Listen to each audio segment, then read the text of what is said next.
Bismillahirrahmanirrahim. Alhamdulillahirabbil alamin.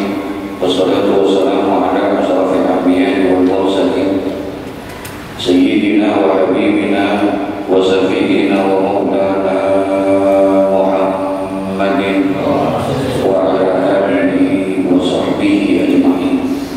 Amma ba'du, Allah Ta'ala fi kitabihil karim wa huwa asdaqul qa'ilin. Rabbi ishrah li sadri wa yassir li amri wahlul 'uqdatam min lisani yafqahu qawli.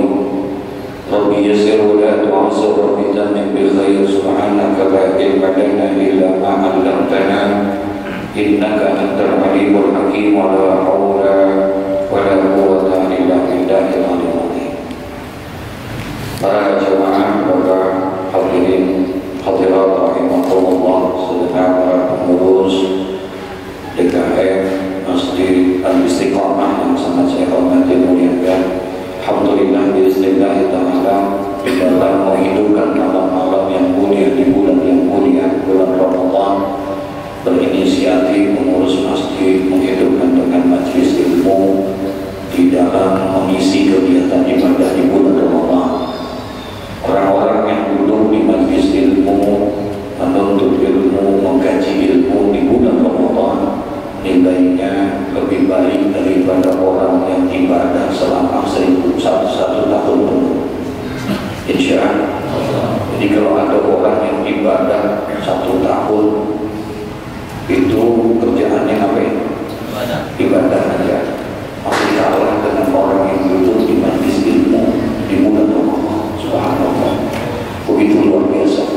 Yang keutamaan orang yang duduk di majelis ilmu. Dengan dasar itulah pengurus DKM Masjid Al-Istiqamah mencoba untuk mengamalkan sunnah Nabi kita Muhammad SAW dan mengkaji daripada hadis-hadis Nabi SAW melalui sebuah kitab yang disusun oleh seorang ulama yang bernama Imam Sayyid Ahmad Al-Hashimi. Ya, yang kitab ini pernah juga dibaca oleh guru kita Bapak Mahfud Al-Mawfulah Haji Wahudin. Ini kitab ini, nah, kita terbarukan tidak dari awal kita, tapi yang kita baca adalah khatimatul, penutupnya. Mudah-mudahan masuk dalam satu ayat, walal akhiratu khairun laka minal ula. Yang mudah-mudahan keberkahan buat kita mengkaji daripada penutup daripada kitab ini, insyaallah. Kita baca Fatihah buat pengarang kitab ini dengan harapan mudah-mudahan Allah kasih mudah kita di dalam memahami ilmu dan diberikan kekuatan dan kemampuan untuk mengamalkan daripada hadis-hadis Nabi Muhammad SAW di dalam hidup dan kehidupan kita. Ala hadhihi niyyah wa ala kulli niyyatin salihah, khususan ila ruhi mu'allif hadzal kitab al-marhum al-maghfur Sayyid Ahmad Al-Hashimi. Janibah li kulli khair, dafi'an li kulli sar, hasilan li kulli maqsud, mani'an li kulli bala, wa ila hadratin nabiyyin Mustafa Muhammadin sallallahu alaihi wasallam bi sirril Fatihah. A'udzu billahi minasy syaithanir rajim. Bismillahirrahmanirrahim. Alhamdulillahi rabbil alamin, arrahmanir rahim, maliki yaumiddin. Iyyaka na'budu wa iyyaka nasta'in. Ihdinas siratal mustaqim, siratal ladzina an'amta 'alaihim ghairil maghdubi 'alaihim waladdallin. Bismillahirrahmanirrahim. Khatimatun fi tahdzibil nufus. Ad-darsul awwal fil islami wal imani. Qala Rasulullah sallallahu alaihi wasallam, buniyal islamu ala khamsin, syahadati an la ilaha illallah wa anna Muhammadan abduhu wa rasuluh, wa iqamis salat, wa ita'iz zakah, wa hajjil baiti, wa sawmi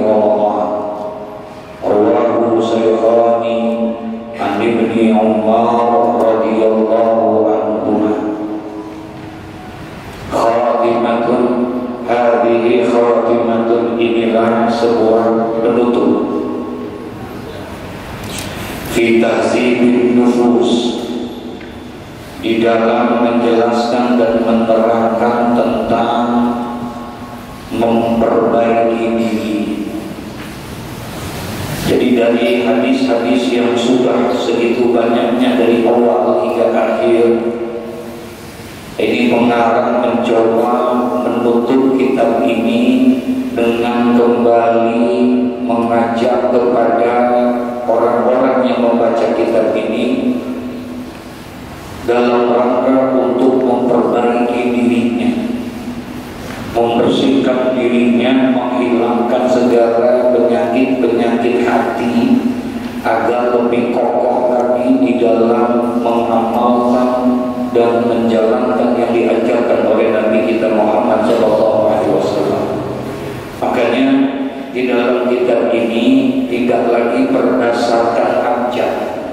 Kalau hadisnya dari awal hingga sampai dengan yang terakhir itu selalu diawali dengan abjad, alif semua. Coba dilihat itu di kitab yang awal, diawali hadisnya alif selesai ba semuanya.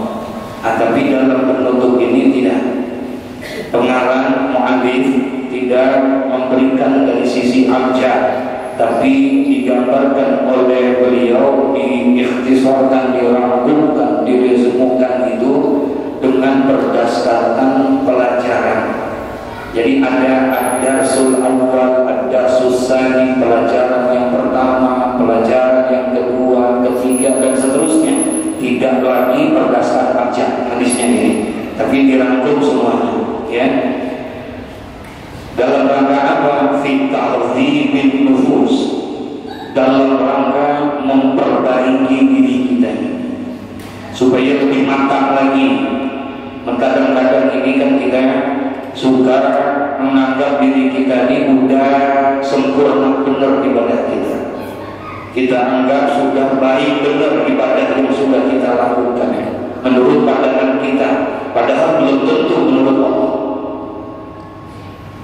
Puasa yang kita kerjain kadang-kadang kita anggap karena lantaran kita sudah tidak makan dari pagi sampai sore, tidak minum dari subuh sampai maghrib, kita anggap puasa kita udah baik, udah bagus, udah sempurna menurut kita, padahal belum tentu menurut Allah. Makanya Nabi pernah memberikan isyarat 14-15 abad yang lalu. Nabi sudah memberikan aba-aba. Kata Nabi Muhammad, kam min sha'imin laisa lahu min siyamihi illa jubal Allah. Sudah dikasih perhatian oleh Nabi, sudah dikasih warning, hati-hati kata Nabi Muhammad.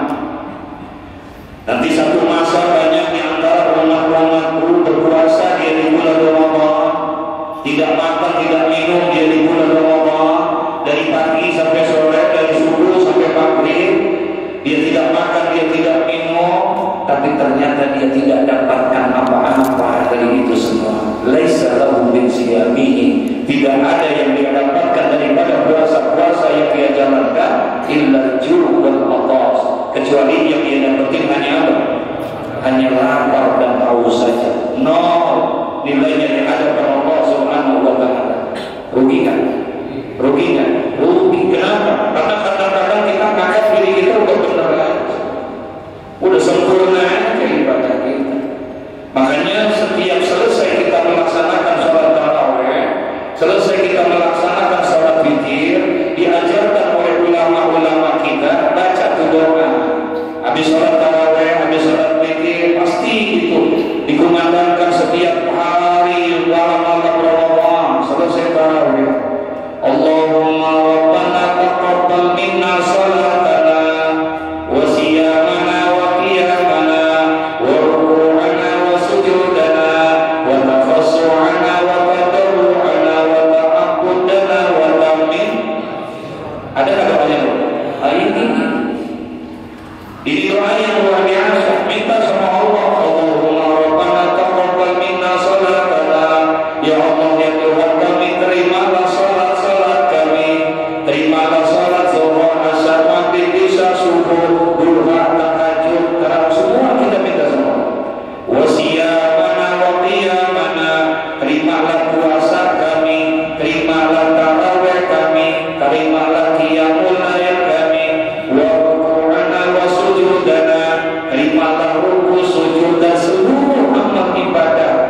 kami, ya Allah, terimalah semua amal ibadah kami.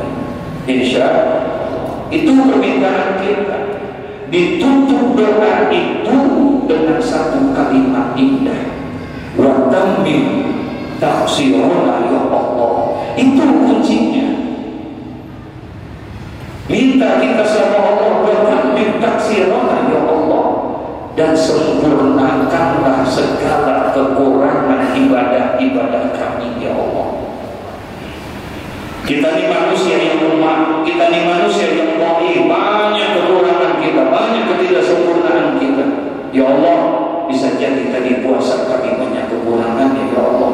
Benar kami tidak makan, benar kami tidak minum, tapi terkadang mata ini masih melihat perkara yang dilarang oleh Allah. Benar kami tidak makan, tidak minum dari subuh sampai maghrib, tapi terkadang mulut ini masih suka menceritakan aib orang lain. Masih banyak kekurangan puasa kami. Wa tammim taqsirana ya Allah, sempurnakan segala kekurangan ibadah kami. Insya Allah. Makanya itu wa tahzibin nufus, perbaiki diri kita. Perbaiki diri kita di dalam pengamalannya. Jangan sampai ilmu yang sudah kita dapatkan itu bukan malah mendekatkan diri kita kepada Allah, malah menjauhkan diri kita kepada Allah. Berapa banyak orang-orang yang bertambah ilmunya, tapi bukan malah dekat sama Allah, malah tambah jauh sama Allah. Ada juga, maaf, ada orang yang bertambah ilmunya, bukan tambah dekat, malah tambah sombong karena ilmunya. Ada nggak? Ada nggak? Insya Allah. Dulu kan pernah saya sampaikan di sini, yang menyebabkan kita sombong itu 4. Ini yang 4 perkara ini gampang sekali kita bisa menyebabkan diri kita sombong. Yang pertama, ziyadatul mal. Orang kalau tambah duit pasti rada-rada. Orang kalau bertambah keuangannya, ziyadatul mal, bertambah harta, bertambah uang yang dia miliki, maka dia akan sombong. Jalannya aja beda. Jalannya beda. Jadi mau biasa-biasa aja, Masya Allah. Kadang beliannya pas dapat gusuran. Baik, astagfirullahaladzim. Ada nggak yang begitu kan? Makanya sudah ada istilah apa? OKB. Apa OKB? Orang kaya diisi. Orang kaya lalu sombong. Ziyadatul mal bisa menambah orang jadi sombong. Kalau tidak ditahzibin nufus, kalau dia tidak jaga dirinya, kalau dia tidak jaga memelihara jiwa dan raganya, akan menjadi sombong gara-gara harta. Yang kedua, ziyadatul mansib. Orang bisa jadi sombong karena bertambah kedudukannya, naik jabatan. Sombongnya bukan mana? Tadi jadi RT biasa-biasa aja, enak jadi RW.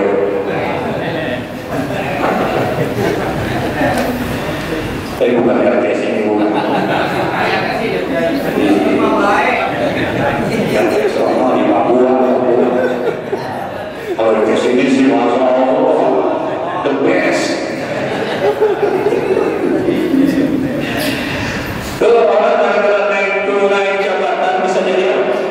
Sombong. Udah hukum alam itu. Udah hukum alam, Masya Allah. Nanti jadi jabatan tinggi, Masya Allah. Sama teman-teman yang tadinya satu, sama jabatannya, sama kedudukannya, ketika dia naik jadi manajer, dari GM, jadi general manager, jadi direktur, dia berubah. Bisa sombong. Kenapa? Fitahzibin nufus. Karena dia tidak menjaga dirinya, dia tidak membentengi dirinya, sehingga akhirnya jabatan yang dia dapatkan bukan mendekatkan diri kepada Allah, tapi malah menjauhkan diri kepada Allah. Masya Allah. Apalagi yang bisa menyebabkan kita menjadi sombong? Ziyadatul ilmi, bertambah ilmu pun juga bisa jadi sombong, saudara. Hati-hati. Ketika dia bertambah ilmunya, pinter dia, tambah hebat dia, akan jadi sombong. Dulu mah biasa-biasa saja, tapi ketika dia sudah menjadi ilmunya bertambah, naik dia jabatannya. Sombong. Juara yang tinggi tingkat RT. Sombong. Pesertanya 11, yang 10 sakit,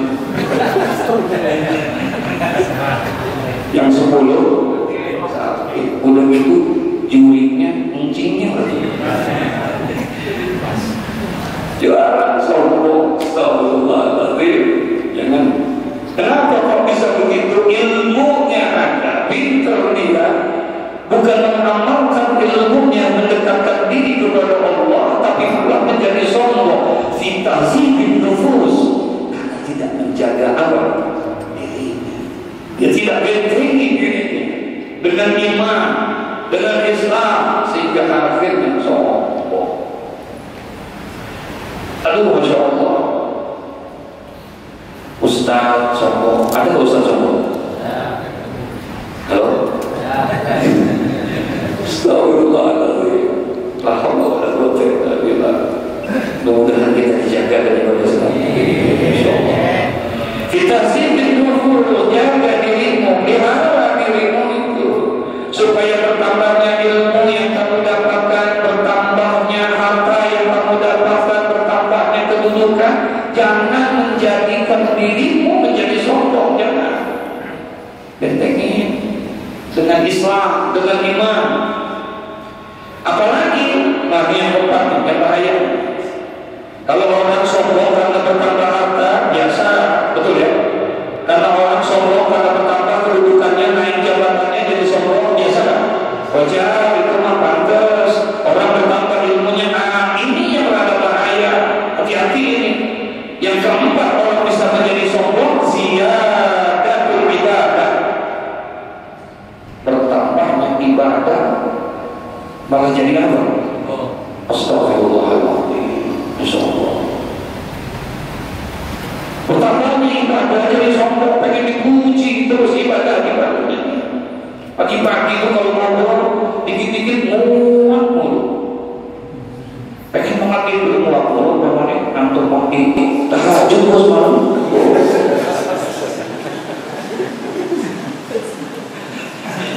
Kada harus malam di musola ya, gua doang ketek di makanan kelima.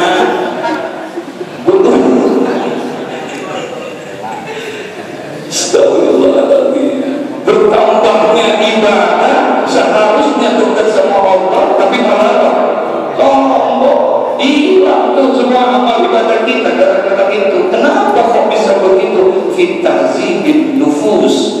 Ditutup kitab ini oleh Imam Sayyid Ahmad Al-Hashimi, hadis-hadis Nabi yang segitu banyaknya, hampir 1.500 hadis. Kata Imam Alif ini, pengarang ini, sebelum kamu sudah dapatkan ilmu ini, sekarang kamu amalkan sebelum kamu mengamalkannya. Jaga dulu dirimu, bentengi dirimu dulu, supaya jangan pengamalannya itu dibumbukan dengan riya, dengan ujub, dengan dan lain sebagainya. Masya Allah. Bersyukur kita, mudah-mudahan ini jadi rem buat kita, insya Allah. Ya, biar ada rem dikit-dikit. Dulu biasa-biasa aja, pakai peci begini. Pas rajin sembahyang, jidatnya mulai hitam. Pakai pecinya begini, dinaikin. Biar orang lihat kan, jidatnya. Astagfirullah. Ayat kita sendiri terus di dalam menjaga diri kita, dalam menjaga memelihara diri kita, bentengin diri kita ini. Dan alhamdulillah saat ini kita masuk di dalam sebuah sarana madrasah, sekolahan, universitas untuk membentengi, menjaga diri kita. Apa? Ramadan. Ramadan ini merupakan sebuah madrasah, sebuah sekolahan untuk kita agar kita bisa menjaga diri kita. Ya, Ad-darsul awal fil Islam wal iman. Pelajaran pertama di dalam penutup ini kita, di dalam prosesi penjagaan diri kita itu adalah menerangkan tentang fil Islami wal iman. Di dalam menerangkan tentang Islam dan iman, bukan hanya sekedar menerangkan tentang hadis-hadis yang berkaitan dengan ma huwal Islam wa ma huwal iman.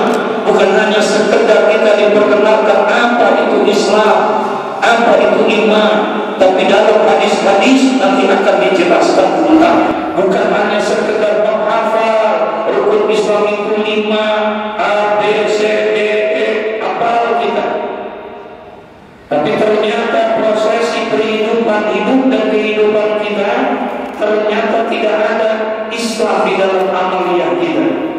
Dagang kita tidak Islam, kerja kita tidak Islam, usaha kita tidak Islam, bermasyarakat kita tidak Islam. Padahal kalau bicara hafal rukun Islam, hafal tidak? Hafal kita, tapi ternyata amaliyah kita tidak Islami. Nah ini yang bahaya buat kita. Makanya kalau bicara timbang hafal bukan ini banyak Pak, jangan orang yang Islam, orang yang dari luar Islam ada nggak yang hafal? Ada satu paham namanya paham orientalis. Paham orientalis itu adalah sebuah paham dari orang-orang di luar sana. Mereka itu bukan Islam secara keyakinan, keyakinannya beda dengan kita, agamanya beda dengan kita, tidak sama dengan kita, Tuhannya pun tidak sama. Tapi bayangkan mereka yang beda agama, beda keyakinan, ternyata 30 juz Al-Quran dia hafal. 30 juz Al-Quran dia hafal, padahal bukan Islam, bukan mukmin. Tapi dia hafal. Untuk apa dia menghafalkan itu? Dia mencari celah untuk menjatuhkan Islam. Dicari ayat-ayat tertentu, dicari hadis-hadis tertentu untuk mencari kekurangan-kekurangan Islam. Ini satu paham yang disebut dengan paham apa? Orientalis itu banyak sudah beredar alumni daripada mereka yang sekolah di luar sana. Di negeri kita ini sudah ada banyak saudara yang begitu pemahaman yang untuk menggedorkan keislaman kita. Jadi bukan yang dituntut bukan menghafal daripada itu semua. Kalau bicara hafal, banyak orang yang lebih hafal dibandingkan kita. Makanya di pelajaran pertama ini Al-Imam As-Sayyid Ahmad Al-Hasini mencoba untuk kembali mengingatkan kepada kita tentang apa? Islam. Wa qala Rasulullah sallallahu alaihi wasallam buniyal Islam ala khamsin syahadati an la ilaha illallah wa anna Muhammadan abduhu wa rasuluhu wa iqamis shalah wa ita'iz zakah wa hajjil baiti wa sawmi ramadan. Rawahu Syaikhaini an Ibnu Umar radhiyallahu anhuma. Hadis ini diriwayatkan oleh Imam Bukhari dan Imam Muslim. Didapatkan ini hadis dari seorang sahabat Nabi Muhammad yang bernama Abdullah bin Umar bin Khattab radhiyallahu taala anhu. Ibnu Umar maksudnya adalah Abdullah bin Umar, anak siapa? Umar bin Khattab. Makanya disebutnya radhiyallahu anhu. Biasanya kalau kita sebut Sayyidina Abu Bakar As-Siddiq radhiyallahu, disebut Sayyidina Utsman bin Affan, kita sebut radhiyallahu anhu. Tapi ini radhiyallahu anhu. Kenapa? Karena Abdullah dan Umarnya dua-duanya sahabat Nabi Muhammad. Dua-duanya beriman kepada Nabi Muhammad, maka dia disebut radhiyallahu anhuma, masuk dalam doa semoga mereka berdua mendapatkan redha dari Allah Subhanahu wa taala. Dua-duanya dapat doa. Abdullahnya dapat, Umarnya dapat. Masya Allah.